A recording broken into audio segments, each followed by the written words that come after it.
very warm welcome back to the Gimme Whole Year Wrestling Podcast, the greatest wrestling podcast in Yorkshire, bar none.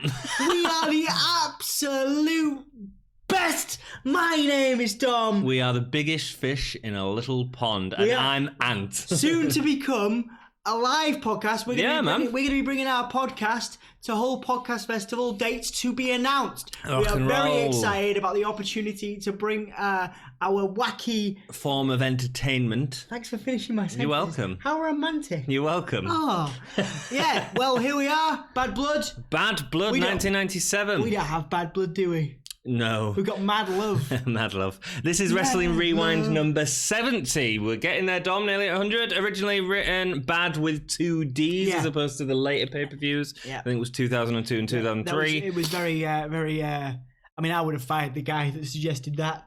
Oh, man, it's whatever. It's attitude, man. It's attitude. Didn't they do that with I think they did that with they did that with Road Dogg, didn't they? Road Dogg. And I think he had two G's or something. Yeah, I think it was DAWG, wasn't it? No, was it? Oh, God. Yeah. And I'm pretty sure there was, I think Billy Gunn had the bad with two D's in for a while. Oh, yeah. Bad Bossum Billy Gunn. I don't know what, is that cool? Was that cool in the 90s? Yeah.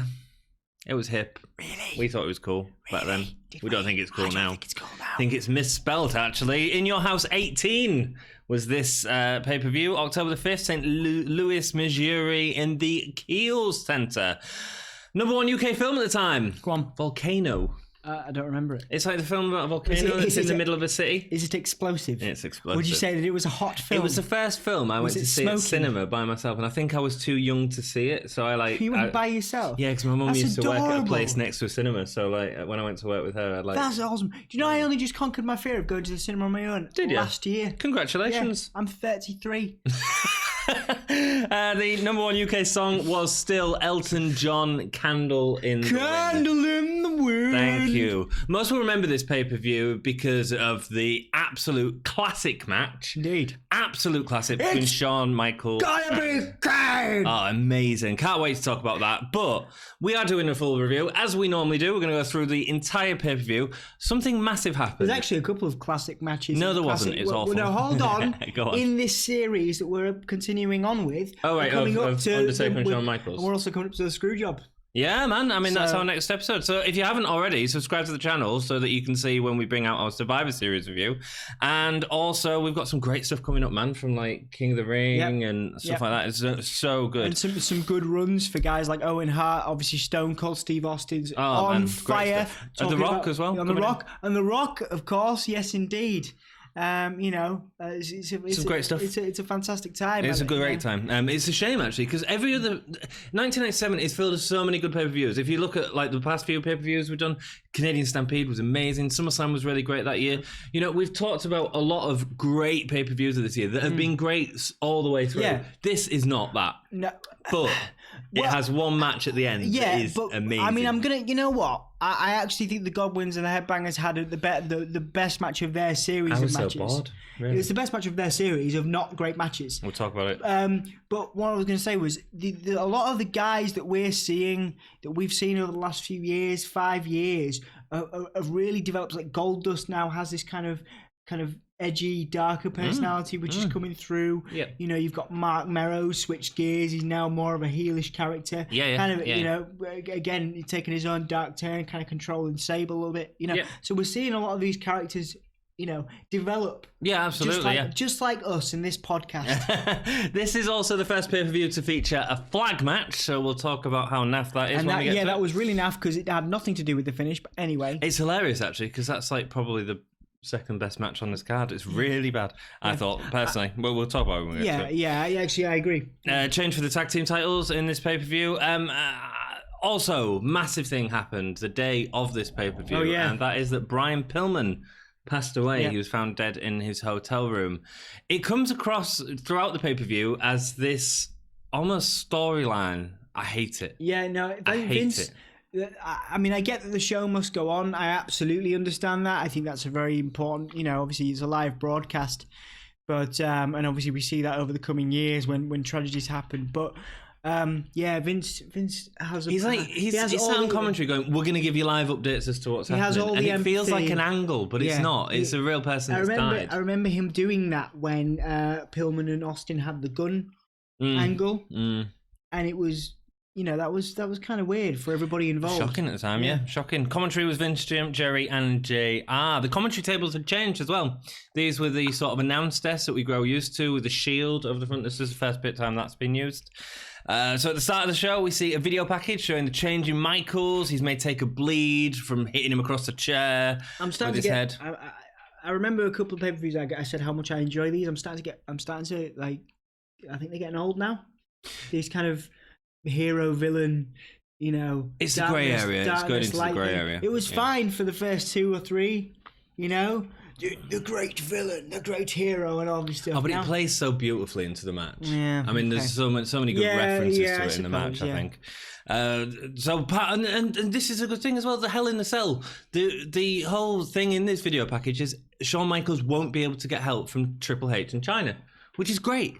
It's a great booking. It's how Hell in a Cell was originally intended, even though it's now a yearly pay-per-view that just ends up being junk. And you can now end it in a DQ. Don't upset me.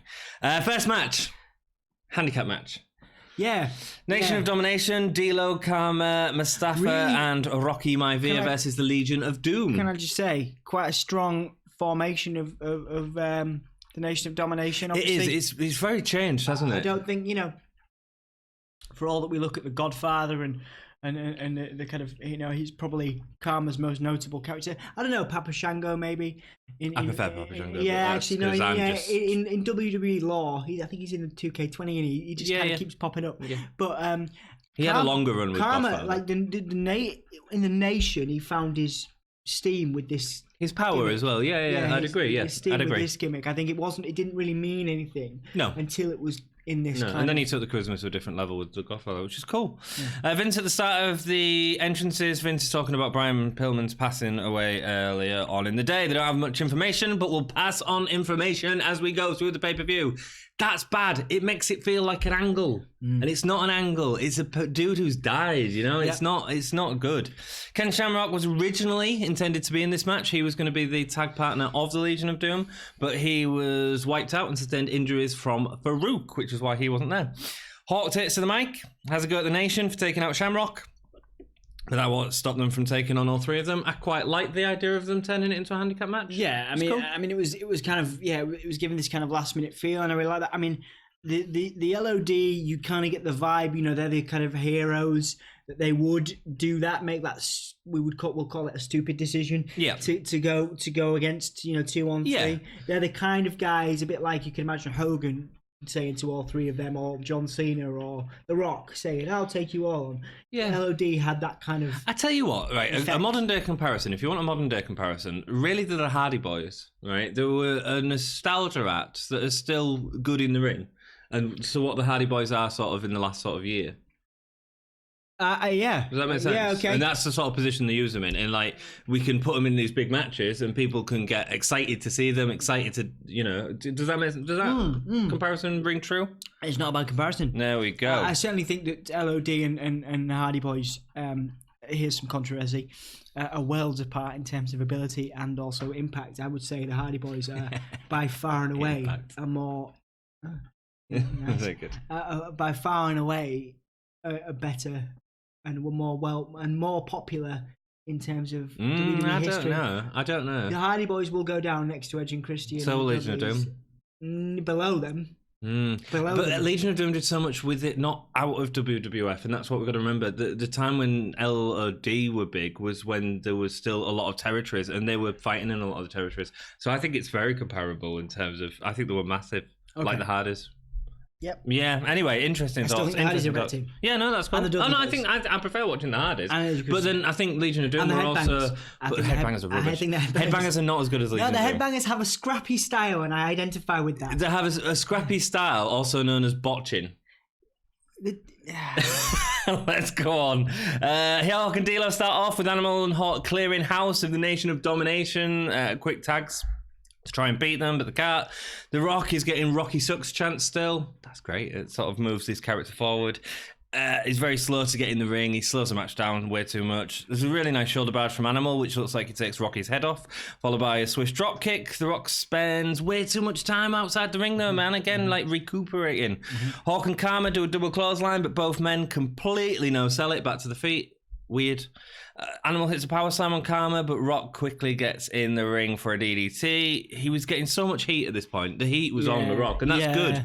That's why he becomes so popular. Magnificent character. Even at this point, you see, obviously we've only just seen him come back to WWE television, and he's so much better than he was. Yeah, absolutely. Yeah. But equally, just even at this stage, his ability to command a crowd is. It's good. Brilliant. It's clever. Rocky and D'Lo single Animal on the outside. D'Lo hits multiple leg drops on Animal, but Animal still kicks out.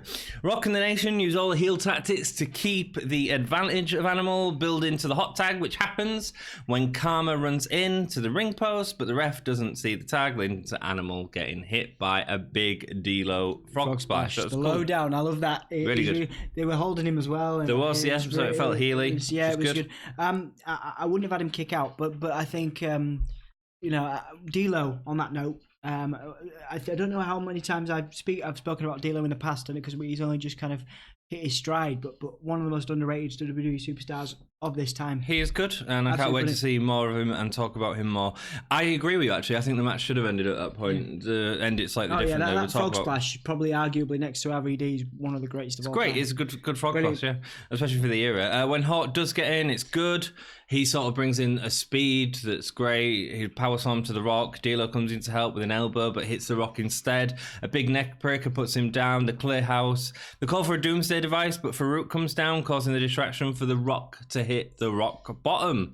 I think that D'Lo's frog splash was better than what I'm saying is the Rock bottom's fine. It was a better way to finish it, but I think the distraction was a bit weak. I suppose for the Rock and to build the Rock and the Rock's finisher and its impact, and giving that to him as a finish. Good. I mean, Legion of Doom don't need to win a handicap match. What I'm saying is they don't need Farouk coming down. Does that make sense? Yeah. Cool. I like the match. It's nothing spectacular. There's not. It's solid tag team, right? Hawk's neck breaker in it looks amazing. Really cool. Yeah, he's always been good at a neck breaker. Yeah, he sort of proper takes himself off his feet and perform off his feet. It's great.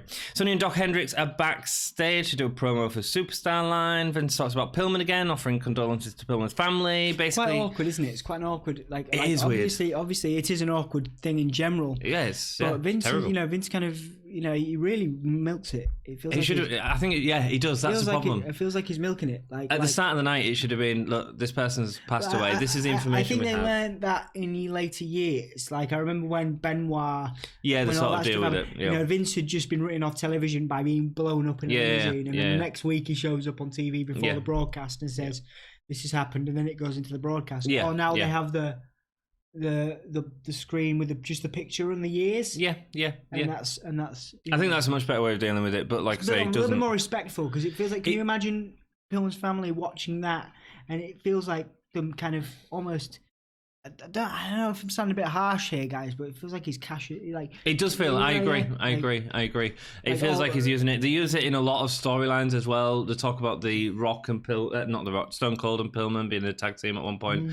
They talk about Pillman within the Hart Foundation quite a lot, and it just feels a bit cheap. Yeah, a bit cheap. Yep. So the next match we should have got was Brian Pillman versus Dude Love. Which would have been a great one. Which would have been good, It would have been good. Those two would have had great chemistry. I think so. Instead, we get.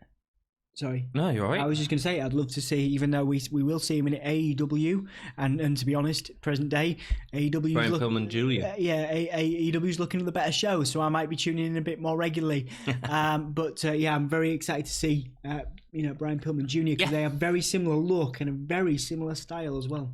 Yeah, I mean, I don't know if I've seen a few Pillman matches, and I don't think he's got that charisma down just yet. But I think he's very young. Young man, it's young. Very young, yeah. Cool.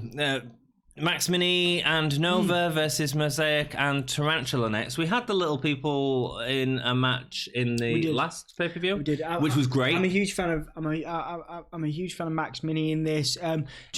It's a bit botchy. Yeah, Tarantula. It's not as good as the last one. Yeah, Tarantula botches quite a bit.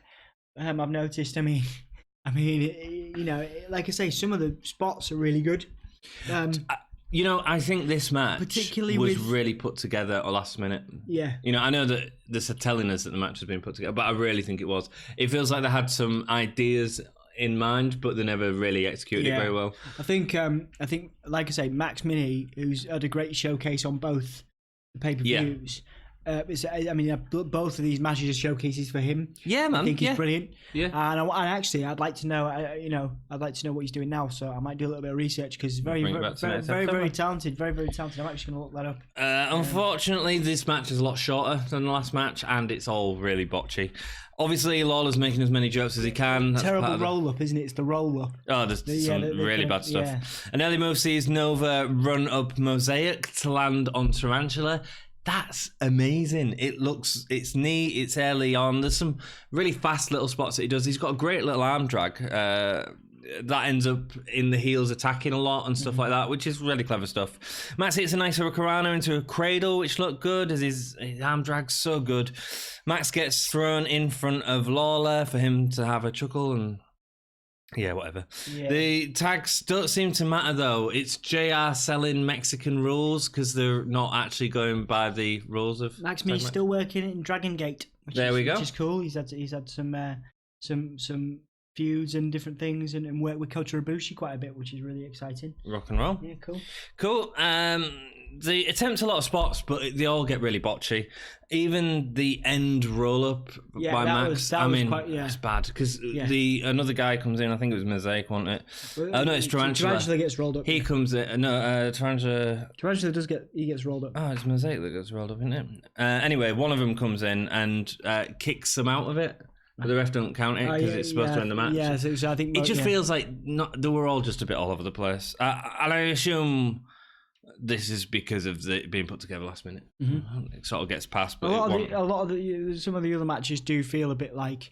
I mean, as much as I love Steve Blackman and Vader and those guys, there's a lot of matches here. You just like it feels like everything's been shuffled around last minute. It's a little bit chaotic. Yeah, definitely. Promos and stuff. It feels like people have just been told to do promos there and then. Man, there's some so uninterested promos. There's a lot of funding stuff in this pay-per-view. As much as we hype on about how good Vader is, can't deliver a promo to save his life. No, and he swears in this one, and Vince is proper upset about it. Sunny comes out discussing her history with tag team division and announces the next match. Not the best way to use Sunny, we know that. Next match is the Godwins versus Uncle. How would you use Sunny? I was literally just about to ask. Did you know I was going to ask you that? No. Okay. But I'll turn the question to you. How would I use Sunny? I would have put her in Camel clutch? No, I would have. Continue. I would have put her as a manager. Yeah, man, she should have been a manager. Someone with no personality but incredible skill, like Steve Blackman. Incredible skill. Blackman wasn't in yet, was he? He was about to be in this pay-per-view right now. No, he ain't. Blackman. No, he's not. Who's Blackman in this pay-per-view? Steve Blackman's in this pay-per-view. No, he's not. Is he not? Not at all, no. Maybe I'm just dreaming about Steve Blackman. I think you are. You've mentioned Steve Blackman a few times, and I'm like, why are you mentioning Steve Blackman? Blackman's coming up. He's coming real soon. Cool. The Godwins now with Uncle Cletus versus the Headbangers. Love the Headbangers. Love them. Oh, crap. The match starts off as every match should. They're what, Anthony? They're not very good. Say clap. Yeah. The match starts off as every match should. Spitting contest between Mosh and Phineas. That's fine. Look, I get them. I get the Headbangers. I think they're sloppy in this match. It starts off quite light. A drop kick from Mosh was barely hit Henry to send him off for the top rope. And when you've got a big guy like that that's sort of sending himself over the top rope, it looks so awkward because you know what I mean? Yeah, you actually need some momentum to work off. Clunky, isn't it? Mosh goes for a hurricanrana off the top rope. This was hilarious. He dives from the very top turnbuckle onto the outside to deliver a hurricanrana and just sort of slips off, falls on his back. He has done those moves. Yeah, I know he has, but he doesn't hit him in this match. To his credit, including the finish actually, but we'll get onto that. Instead of falling off his shoulders. Well, Thrasher manages to get the. Oh no, actually no, he misses a power bomb, but it's really sloppy again. Yeah, he counters it, doesn't he? Yeah. It's all just slow. It doesn't feel powerful. I quite like the Headbangers franticness. I get what you're saying. They're not one of the greatest tag teams of all time. I could easily name you 10 better. But when you're working with the Godwins, it just comes across as really slow. Do you think that's because the Godwins aren't that great?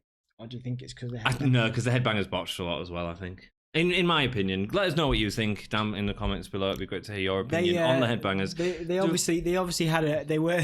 I think there was. I mentioned this. I've mentioned this on previous videos. I think they're the second in the top 10 or 20 acts that overstayed their welcome in WWE. There's Scott Steiner, number 1, and then there's the Headbangers. Right. I don't know how long they've been for. Quite a while during this period of time, because they both had a hand with the hardcore title when that was around. Okay, cool. And then Mosh became Chaz. Oh, we're getting the hardcore title soon. That'll be fun. Yeah.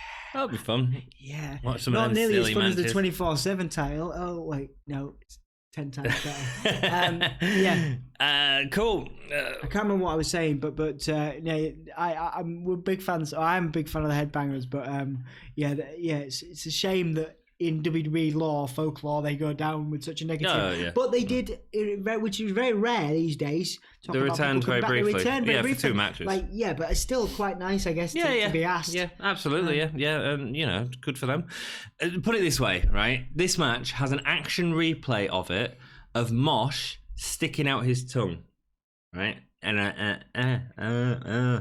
right? Fine. They have an action replay of it for the commentary to sell the fact that he's got a tongue piercing. That's the excitement levels of this match when you are sending an action replay out of someone taunting. Cletus continues to get involved outside, involved on the outside, keeping Thrasher from getting a tag as the plodding offense continues. A lot of talk of Marilyn Manson on commentary, man. Yep. He was a shocking thing back then. Mm-hmm. He was really big, Marilyn Manson, at one point. Bigger than Slipknot. He's still massive. Yeah, but in terms of global impact. Is he? Manson, yeah. Really? Yeah. Why? What does he do? Popular culture-wise. He's an actor now, isn't he? He's a performer. Still touring. He's touring right now. I know. Look, the world is bigger. The world is bigger than your living room, dude. We've the best gig I ever went to was Marilyn Manson with you in 2003. Like amazing. Actually, I'd be very interested. He's not relevant anymore. No one cares about Marilyn Manson anymore. Listen, let's look at streaming figures, right? This is what people look at now. Right, streaming figures. Let's have a look at Marilyn. I'm going to carry on, and then you can give us the figures. Marilyn Manson, right, is on a monthly level. He has 4 million streams. Okay, right. Slipknot. I don't understand what this stats 6 million. It's 2 more million, but it's not that much more, is it? Like, it's not relevant. Thrasher eventually puts Phineas down with the back body drop. I'm not saying they're not relevant. I'm just saying Manson's still relevant. You can't have 4 million views. 4 million listens on the most popular streaming service. It'd be great to hear what you think about Marilyn Manson. We bonded over Marilyn Manson at the start, we'd get into many a heated debate about that. Thrasher eventually puts Phineas down with the back body drop before getting the hot tag for Mosh. Mosh was the better of the Headbangers, wasn't he? He was, and that's why he got the longer contract. Botched ending as Mosh jumps onto the shoulders of Phineas and gets put down with the powerbomb, but it just feels so slippy. It's weird. We're gonna miss his awkward beaver cleavage gimmick. Are we? We're gonna miss it because it only ever happens on Raw. Oh, right, for like 30 seconds because he's like, nope. Howard. So yes, they beat down the Headbangers, but who cares? That's not the match. It was awful. Howard Finkel. It was scrappy. Yeah. And we called it was botchy. It's a problem. It wasn't even scrappy. I wouldn't mind if it was scrappy. It was botchy. Howard Finkel announces that if the Godwins don't leave the ring immediately because they're beating down Mosh and Thrasher, they will be stripped from their titles. Since when's that happened? Yeah, it's weird, isn't it? It's weird. It's like you've overstayed your welcome. Clear off. Is it a bit like Hell in the Cell 2019? We can't explain any of that. No, can we? No, can we? We're not getting into that. Can we? The main event of tonight because it'll be too easy to talk about. Video package of Stone Cold giving all of the commentary and the perceived authority. People are starting to know that Vince McMahon was part of the owner. There's a stunner clips, isn't there? He's giving Vince that awful stunner, like the worst sold stunner of all time. Yeah, where he falls over and then has a weird fit on the floor. Hilarious. Jerry Lawler sells it pretty well though. I forgot how well Jerry Lawler can sell. Yeah. He goes down and he's like it flattens out. It's funny. It's funny though because Austin was injured. He's been out for a couple of weeks, a couple of months with a broken neck, and yet he was still stealing the show. I mean, this is by far the most interesting watch segment, and he was coming down for Raw, giving a stunner and going off with a broken neck, man. I mean, what a guy to keep his momentum going. How good is that? Michael Cole interview talking about Stone Cold relinquishing the Intercontinental Championship. Owen Hart comes out and says it should be relinquished to him. Man, this is what I mean. The Owen Hart promo, you could see that he just went into it. He didn't want to be there, which is fair enough, man. His friend had died early on in the day, you know. Yeah, there was a couple of looks when to the camera. When he comes down. There was a couple of looks to the camera, and he's like, you could see he's in a real mental pain there. Understandably, man. Yeah. Understandably. I would be. Mm-hmm. If I had to carry on this podcast without you, I'd be hurt. Oh. I'd do a podcast and I'd be real sad. Oh. Yeah. Thanks, man. I'd also try and make as much money off the death as I could. We're like, oh, come and watch. Oh, yeah, R.I.P. Dom. I'd post that video up. How much do you think I'm worth, mate? I think you're making maybe a couple of quid. And I'd expect you to do the same. Yeah. Michael Cole interview. Yeah, so Jim Ross is in the ring. They're bigging up St. Louis and the history of wrestling within it. St.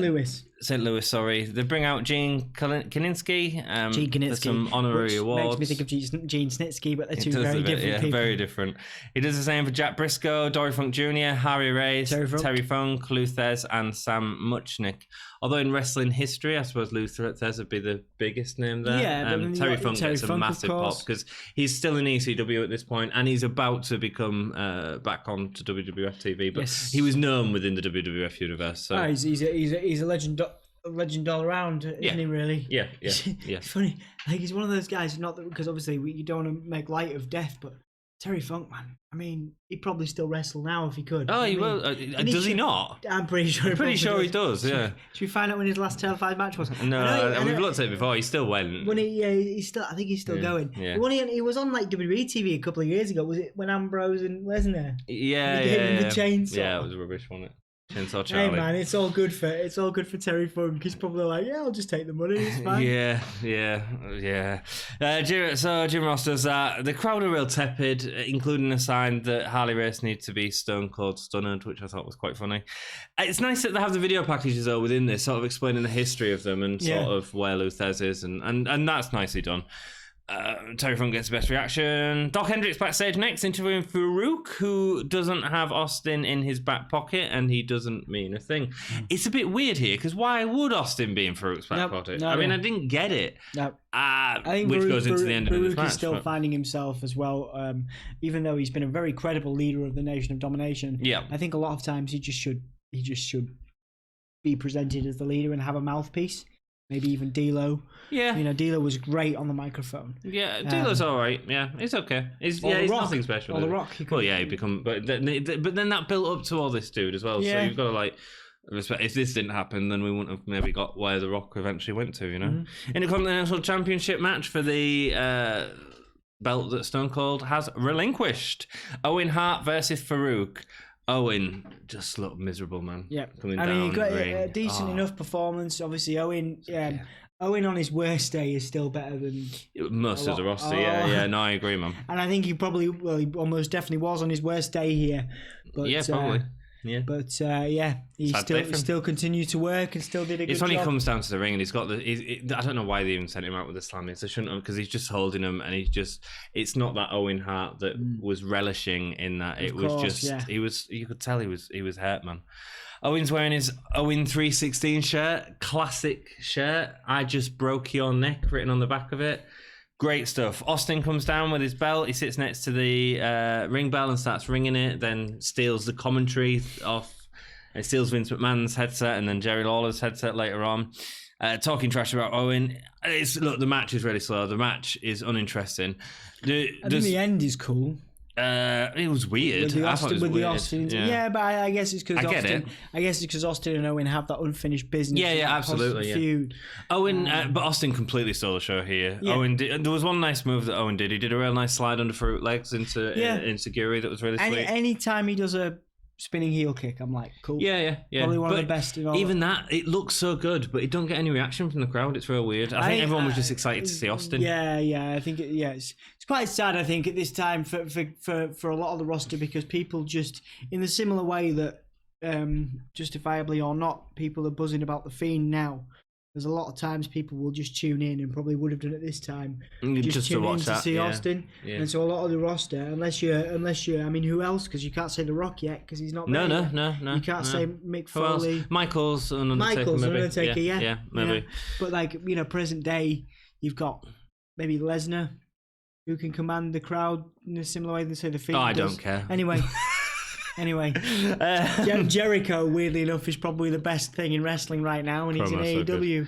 Austin goes to the Spanish and French announce table. He's announced it. It's probably the best part of the match. Just looks at him. He's like looking at them. And he's just talking trash. Yeah, he's just talking trash. Having a go at the announcers. Such a good talker, man, Austin. Yeah. It's such a shame that the match has no heat or speed. Farouk eats a decent power slam into a spine buster. It's a reflection of the mood of the night. Yeah, absolutely. Yeah, Owen kicks out with a spine buster. Not something we see regularly. Yep. Neidhart comes down to distract the ref before Austin hits Farouk with his belt, leading to Owen getting the pin. Commentary are confused as to why Austin's hit Owen. Austin's hit Farouk and not Owen. I'm a little confused. I mean, it makes sense on a rival thing. You can have the belt because when I come back, I'm going to take it from you. Yeah, it's continuation because of Owens. You know, Owens. He wants revenge. Yeah, and he wants him to have that to take it away from him. Yeah, absolutely. The Hunter. That is Stone Cold Steve Austin. We see footage of Raw with the Hart Foundation attacking Vader and the Patriot, covering their bodies with Canadian flags. That's a pretty neat visual image. Mm-hmm.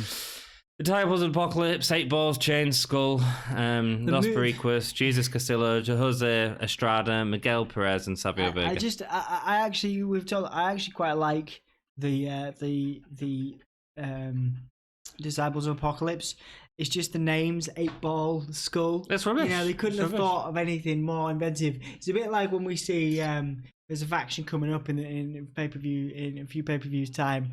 They all look so samey, man, as well. In some of the factions, and you've got Doppelganger Undertaker in there. As well, yeah. Some of those like some of the factions coming out and the names they come up with for these kind of rubbish. You know, because obviously you know Crush. And you know Savio Vega. Yeah. And the rest of them, you're like... They're just goons. Hired goons. Oh, he's bald, so let's call him 8 Ball. Yeah, it's rubbish. And then there's 2 bald ones, so I didn't even know which was which. No, the other one's bald, let's call him Skull. Yeah, no rubbish. Anyway. No motorcycles at the beginning. That normally got a pop, but not even that. Yeah. Chains delivers a power slam to Miguel, fine. Oh, that was the other one, Chains. There was a match, There's a match going on, but the action is so slow and boring. The commentary are talking about Pillman and Austin, because there's nothing happening in the ring. And Pillman's relationship with Marlena, they brought that up because obviously he was still in his 30 days of being with Marlena as well, which they had to drop, which would have been interesting to see where that went with Goldust. Would have been, yes. Although it's slightly inappropriate given the context of bringing it up at this time. Yeah. Again, it feels like an angle, man. It just feels that's the problem with it. Chains delivers a decent military press slam. He's in the ring forever, getting beat up. He was the Undertaker, the Underfaker. Yeah. You know, that's great, isn't it? Getting beat up by each of the Baracus. Man, he's gone downhill since main eventing with the Undertaker as the Undertaker. Yeah. Crush gets the win with a tilt-well backbreaker. Not soon enough. Crush, can I just, like I say, I do want to make a note of this because even though that tilt-well backbreaker looks all right, doesn't Crush get the worst moves to finish people off with? Oh, it's way better than every other move he's had. Yeah. Hey, whoa, the heart punch, man, the heart punch. Rubbish. I would have heart punched you and you'd go down. Rate that match on a scale of 1 to 10. 2. It was like -5, man. It was awful. Cool. Interview with Bret and Bulldog, who say they are dreamers like Americans. It was awful. Cool. I just want to hear how positive you can be about something that was terrible. He says that Bret and Hart and Bulldog says they're not dreamers like Americans. Bret was doing his best to try and pull it out the bag, but I mean, you can tell they're still hurt, man. Bulldog seems all over. He sort of mixes up his lines and sort of repeats it. But Bulldog was never the best promo anyway. Yeah, must have been tough, man. A flag match is next. Bret Hart and the British Bulldog versus Vader and the Patriot. I quite like this one. All right. It's okay. The dynamic between Bret and the Patriot cannot be ignored. They are good together. The Patriot was by far the best thing in this match.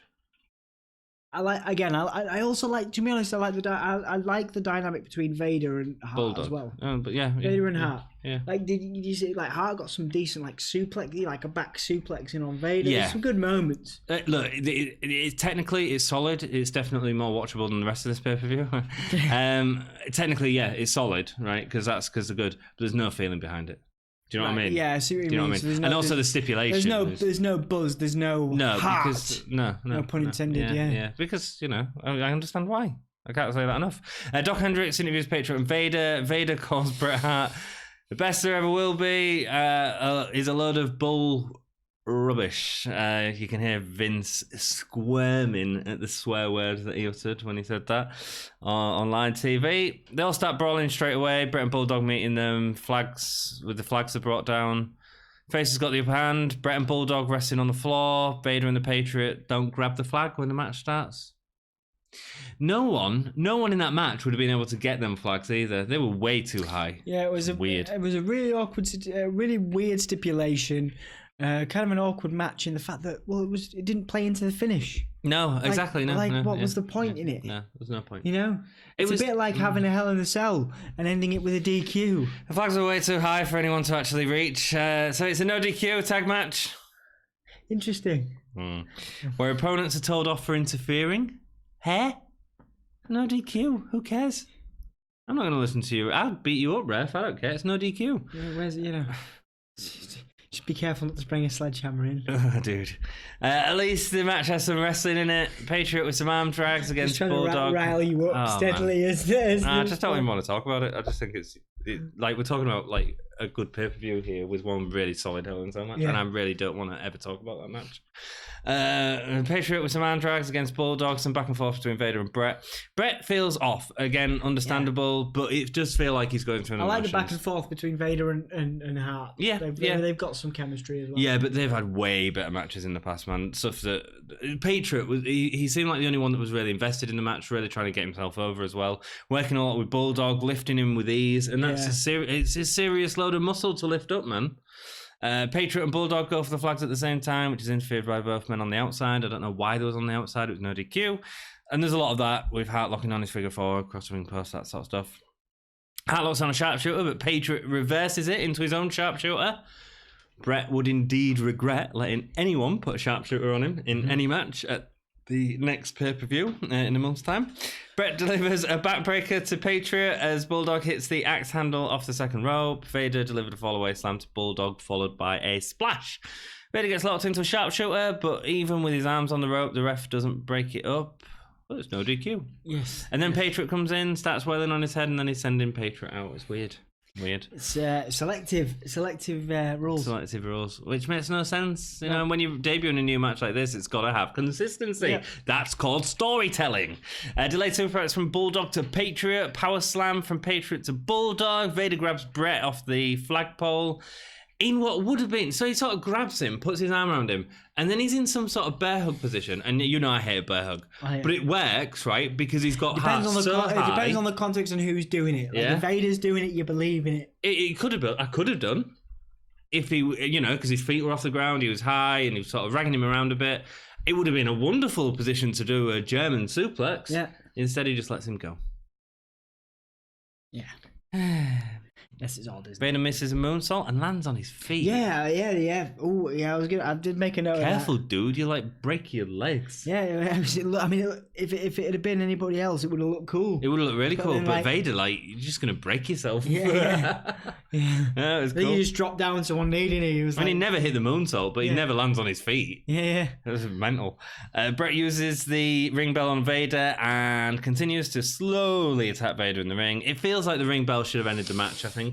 Instead of carries on. Instead of a crummy roll up. Yeah. The Patriot comes in, brings a bit of life back to the match, almost getting the best of Hart with a really nice full Nelson slam. Vader get a Vader bomb, and then we get a reverse roll up. Bret just win.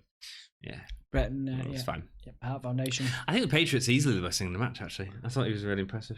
I mean, we've said before, haven't we? We've said before that we think he's impressive. He's impressive, but his gimmick's awful.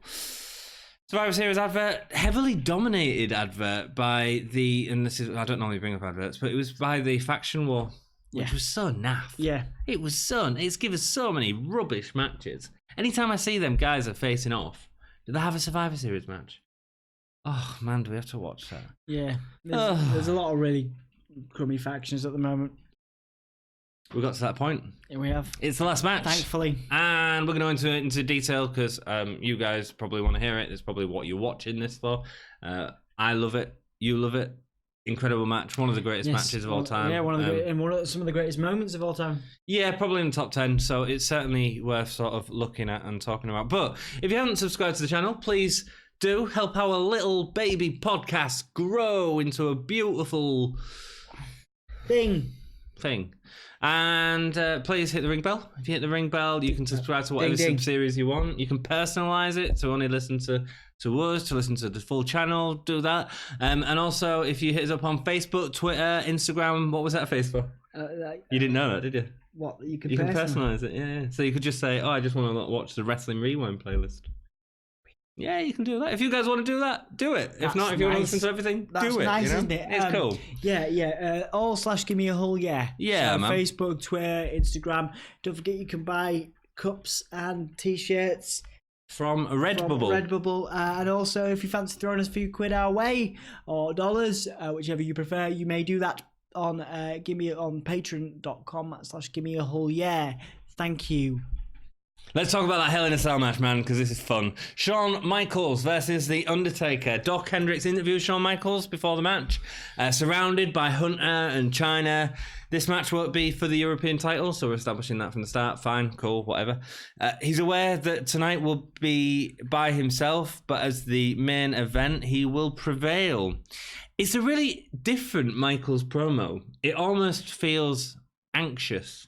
Yeah, which is clever. I don't know if it was the Pillman thing again, or it could have been multiple factors, but I think it was definitely. But it works for this. Yeah, it makes him not look just cocky, but actually like a bit nervous. There was a different vibe around this, and I think that everybody involved. I think there's a special, isn't there, on the network at the minute about this. Yeah, a really good. I think everybody in the match involved is interviewed, and everybody knew that it was a big deal, you know. Massive deal, yeah. And, you know, Shawn was probably nervous about the spots that he'd agreed to take earlier on in the night as well, you know, which is fair enough. Hunter then gets the microphone, goes to talk, and they cut him off completely. It's great. The camera just cuts off. I was laughing. So then we get a video package focusing on Michaels. And the sort of turn from fan favourite, they've done it at the beginning, that's fine, into the cocky, arrogant Michaels who doesn't care what anyone thinks of him. It includes Michaels calling Taker out in the ring. This is really interesting. So the lads backstage, someone dared Shawn Michaels to go out to the ring in his boxer shorts. Said he wouldn't do it, so he went out in his boxer shorts. Right? Did cut this promo on The Undertaker, including, Undertaker, if you're any sort of man or something like that, you'll come out here and face me now, knowing that Undertaker wasn't in the arena and his promo was filmed the night before or what have you. Wow. Yeah, he got a lot of heat for that backstage. He got told off a lot, which is really funny because Vince McMahon came in and told him off, and about 2 weeks later, he was using it as an example of how the performers need to get more attitude. And that's the sort of attitude we need. It's funny, isn't it? Strange. He did something that was just cocky and arrogant and upset. I mean, Taker was really upset with him. Yeah. You sort of see that in the match as well from how hard it is. Yeah. You know, there was a little bit of animosity here. I think so. Yeah, more so than the other matches. As the cell lowers around Michaels, Taker makes his entrance. As soon as the door is locked, Taker just starts slowly stalking Michaels, and Michaels.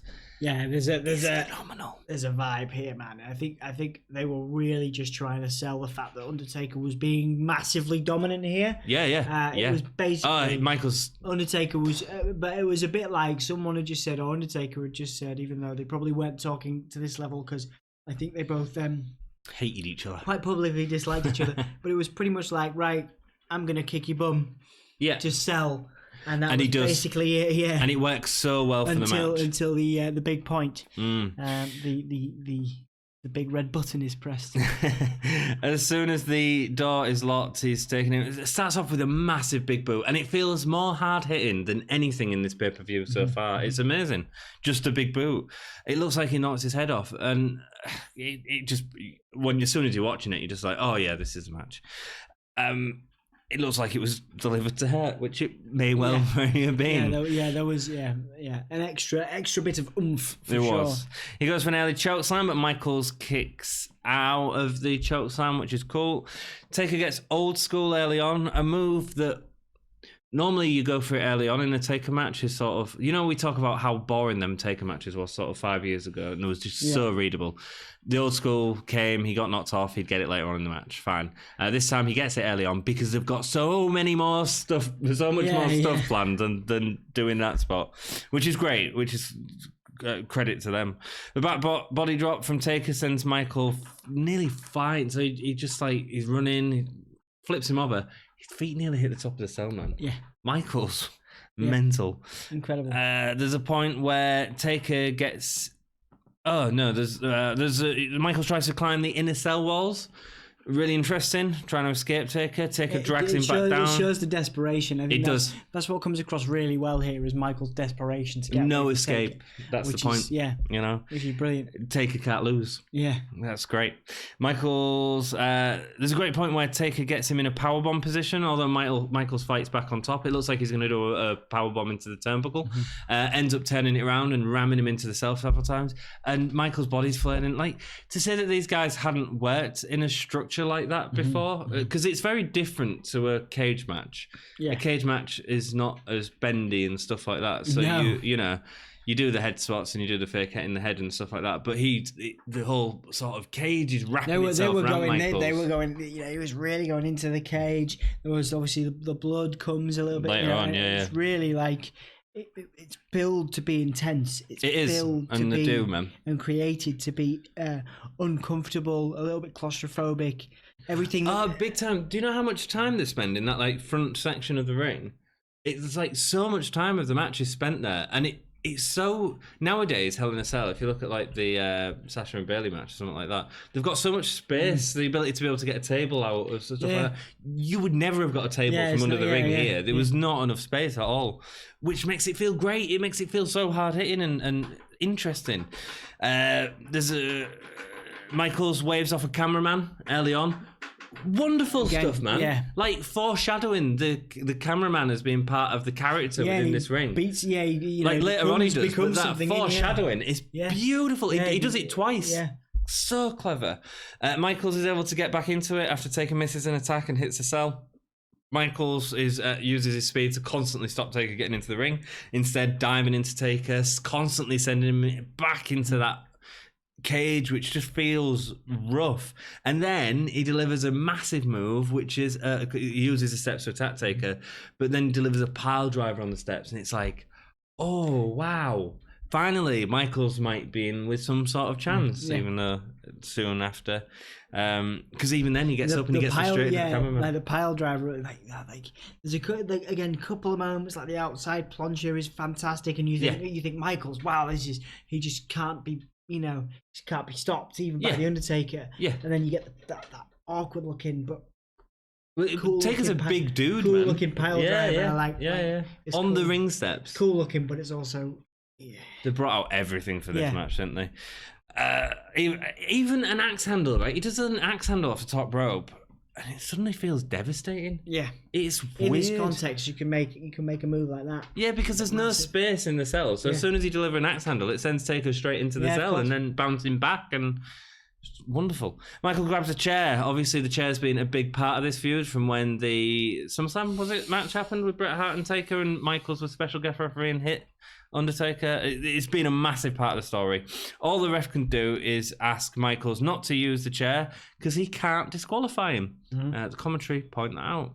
I wish to point it out in 2019. Taker is locked in the ropes, and when Michaels runs to attack, he gets sent flying into a cameraman. Production standpoint, they've actually, first of all, they're using the camera as he comes and hits him. Yeah. Right, so great. It's again it adds to that claustrophobic thing, isn't it? That no one, not even the cameraman, is safe in this environment. Yeah, it's also the fact that it wasn't just a prop camera; it was an actual camera being used. It makes it feel like it's not deliberate, and it clearly is. Wonderful. Michaels continues attacking him. He's got family JR shouts, which is great. A kip up from Michaels in the ring. This is a really interesting point that I loved in the match. He does a kip up. A kip up for Michaels. Always got a massive cheer. Yeah. The forearm, that forearm kip up thing became like synonymous. Right now, massive boo. Yeah. Because he's turned it. He's turned it into that's him showing off, and that's just genius, man. Genius. Slaughter comes down to open the cell door to get the cameraman out. He's hurt. He's injured. He needs medical attention. While Michaels delivers a sweet chin music to Taker. Goes for the pin. Misses it. Taker just sits up. Does he go for the pin, actually? Yeah, well, he sits up. Taker sits up. Yeah. Michaels is like terrified. He's freaking out. He's leaving. He's getting out of there. Dives out of the cell door. Wonderful spot to get out of the cell. Wonderful. Desperation again comes across really well. It really does. Really well. Taker gets out and follows him. They start brawling on the outside a little bit. And Taker starts lawn darting Michaels into the cell. He doesn't protect himself, does he? Ends up split right across his forehead. I'm fairly certain it's not a blade job. Yeah. I can't see any point unless there's like a slow motion moment where you could slow it down and see Michaels midair as he's going into this. It's not happening. So he splits open the hard way, makes the match feel even more insane. There's a beautiful shot later on.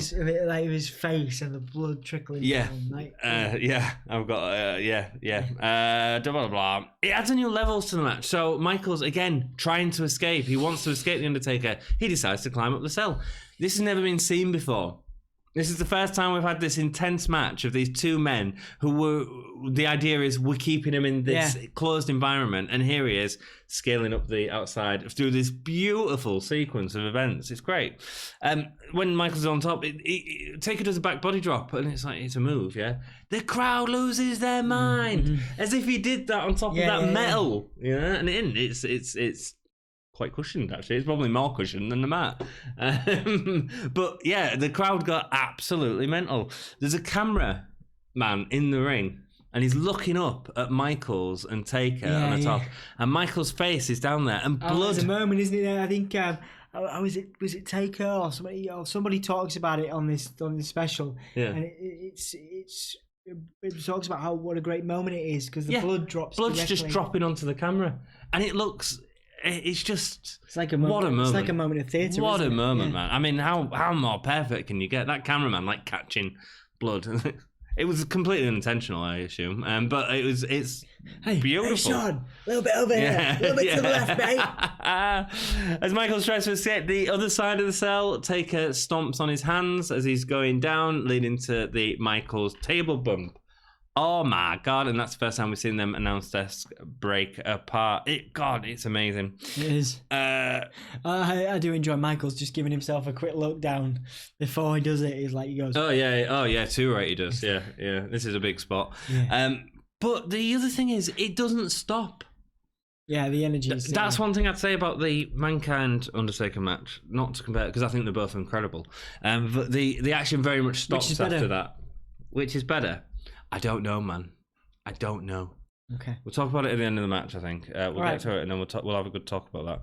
As Michaels tries to escape the side of the cell, Taker goes down and continues to punish Michaels. There's no stopping. Yeah. It's this massive spot, but there's no like. I think it's different though. It's a different spot. So I think the Undertaker one with Mankind, I think there was genuine concern. So I think I think Undertaker was taking it slower because.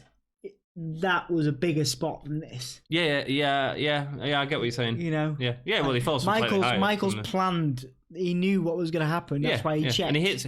Oh no! But what I'm saying is, instead of you can't check when you're on the top of the cell going down. Yeah. There's no checking that. I know. There's no like, oh yeah, I see it. It's gonna be all right. I'm gonna hit right there. But it doesn't stop. And normally, even in a match these days, it'd stop. The action would stop for a minute or two. Yeah, totally. And this just carries on. He goes down. He continues to punish Michaels on the table, like puts him onto the table that's broken, and then he's dragged back into the cell where Taker puts him on his back with a clothesline. Choke slam off the second turnbuckle. Do you know what doesn't happen though in this? What? A DQ. Oh, I know, right? That doesn't happen. I know, right? He just keeps going. He choke slams him off the second turnbuckle. We don't see that from Taker. Yeah. Not only is he throwing him off this goddamn cell, right? And there's blood everywhere. it's just insane. And then he delivers this massive move out of nowhere, a choke slam off the second rope. Yeah, it'd mean nothing nowadays because we've seen it, but back then, wow. And then Taker gets his own chair. Yeah. Which is beautiful because in the storytelling of it, it's come all back to him finally getting his revenge, finally getting that headshot on a bloodied Shawn Michaels who's been beat to a pulp for absolutely ages in a inventive, enjoyable way, you know. And then not sledgehammer, and then hits his head with this chair, and it strikes his head. And it falls down. The crowd pop because they know the meaning behind it. Great storytelling, man. Venom as well. Like it's the way it's done with Venom, isn't it? You know, you could see maybe it is actually really done with some actual Venom, but also for the story, it's like perfect. It's that final mark. Boom, Undertaker is going to get the win here, and there is nothing Shawn Michaels can do. He's dead now. There's the literal, it's like your death is coming. Yeah, you know. But wait, the lights go out. And a red hue enters the arena. Similar to another match recently. There's a red hue that enters the arena. Paul Bearer enters behind a man who is dressed as... It's Isaac Yankum, dude, yes! Yeah, that's got to be Kane. Comes in. It's Fake Diesel! Yeah, Fake Diesel. He rips off the cell door. Great. Scary. Who is this guy? Does he do the trademark? I think he does. I've talked about this on the podcast before. Kane used to do this really creepy thing back in the day when he first came in. He used to go. Yeah, he does it. Yeah, he does a bit. And of that, it's like, stop talking at me, you weirdo. So, yeah, it's funny because he must have been bricking it, but actually he really didn't have much to do. Wasn't he? Yeah, I think he botches a bit as well. He got a cab, did he? He got a cab. He got Yeah, he was. He was late to the arena. Yeah, I remember that story. Yeah, his car broke down. Yeah. Cool. During his debut, pyro goes off. We get the whole doodle that sort of thing, and then he picks up his brother Undertaker. And delivers a tombstone. The thing with the tombstone is he sort of shuffles around a bit. Yeah, it's real weird. Kane always shuffled with his tombstones. Yeah, but it's like he doesn't know which way to look. He's looking at the camera and he's like, "Oh no, the cameras are this way." So anyway, but whatever, it doesn't matter. The moment's still amazing. Yeah. Still a big deal. Tombstone, Taker's out.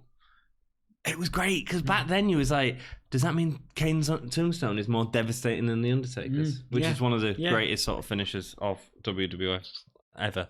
Michaels then drags his lifeless body over Taker and gets a slow pin. And China and when did Earl Hebner get knocked out? I don't know, man. I mean, it's just such a match. Yeah, it's chaos, but beautiful chaos. Oh, it's incredible. Yeah. It's incredible. Triple H could China come out, drag put Michaels over them, carry him out the ring. Carry him out, and they're smiling. He's dying. He's bleeding everywhere. Perfect. And then you see Undertaker, and he's like. Hey, what happened? Yeah. Well, let's do our full pay-per-view review first, and then we'll talk a little bit about Michaels and Mick Foley. Which one's the better Hell in a Cell? Because I think it's between them two. Also, most important WWE finisher of all time. Perhaps it was the Tombstone. Important finisher. The most most important, most famous finisher. People's Elbow, Rock Bottom, Tombstone, Stunner. I'd probably say. People love the Stunner. I know it's not as devastating in storyline. Wait. Hogan's leg drop. It was the leg drop of doom. Okay, starts for this episode, and then we'll talk a bit about Mankind. 2.5. 3.5. Rubbish pay-per-view. Completely made up by that main event, which is just classic. Don't go watch the pay-per-view. I'm still going to say 2.5 because, like I said, the 2.5 is that match. Yeah, it's hard to judge it. That's a 5-star match, easy.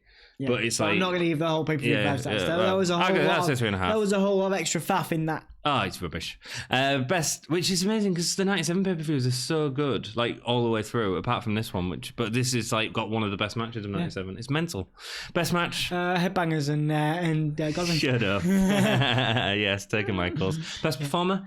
Michael's selling. That selling is phenomenal, and it makes Taker look amazing. Holy shit moment? Either Kane's debut or Michael's doing the spot. Which one? The Oh, the big spot off the cell. Yeah. Yeah, it's hard, man, because I imagine at the time it was Kane for sure. It was very theatrical. Michael's is very theatrical when he does it. It's theatre to him, quite clearly. It's great. I'd say at the time it would have been Kane for definite. I think for me it was ripping the door off, because that was like, I think it was Cornette, massive at the time. I think Cornette says it in the thing. While it wasn't a properly locked door or whatever, it wasn't a light door. No, so still, the dude has to be powerful. Yeah, I think that's rubbish. Actually, it's not one heavy. Right. Yeah, no, like thinking about what I work with at like work and stuff, like that was a bit of scaffolding and a bit of wire mesh. It was not. Okay. But anyway, slightly less impressive now. Sorry.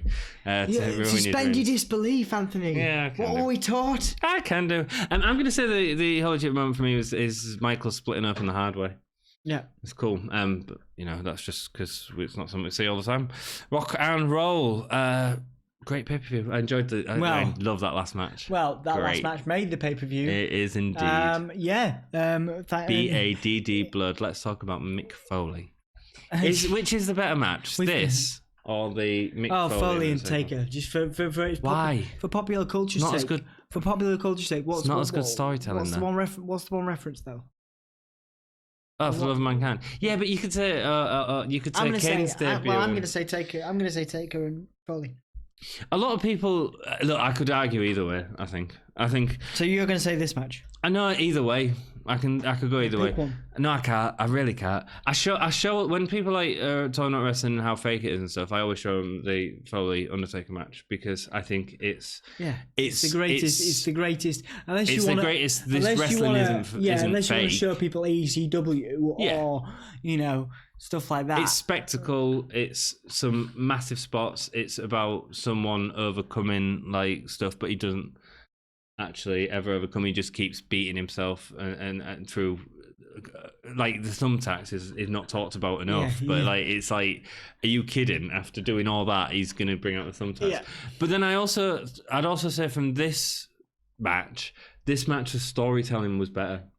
The storytelling is perfect. Yeah. And the pace of it is incredible. The storytelling was exceptional. So I think if I was going to show someone who was a wrestling fan that I didn't need to say, look, this is real or not real, someone that would just went, oh, can you show me a good match? I think I'd probably go to this match. If someone was saying wrestling's fake, I'd go to the Mankind match. Does that make sense? Yeah, that makes sense to me, yeah. I love both of them. Yeah. Hell in a Cell is so good and they ruined it. Hell in a Cell is so good and now it needs to go and die. Yeah. Needs to go and die. Becky Lynch and Sasha did a good job, though. Becky Lynch and Sasha did do a good job. Cool. But this is not the Hell in a Cell 2019 review. I know, but we're at the end of the pay-per-view now, so we can talk about whatever you want. This is us reviewing Bad with 2 Ds. Bad. Blood. Yes, it were good. Well, that last match was good. Everything else was a little bit rubbish. It's great. 97 is a good year for wrestling dudes and dudettes. Thank you so much for watching. Please, help our little channel grow. If you just share this with one person, hey, come relive this memory with these two dudes that are just nostalgic about wrestling. That'd really help us out. So do that if you can. You are helping out 2 passionate wrestling historians. Yes. And we love you. We appreciate you. And don't forget to keep it gay.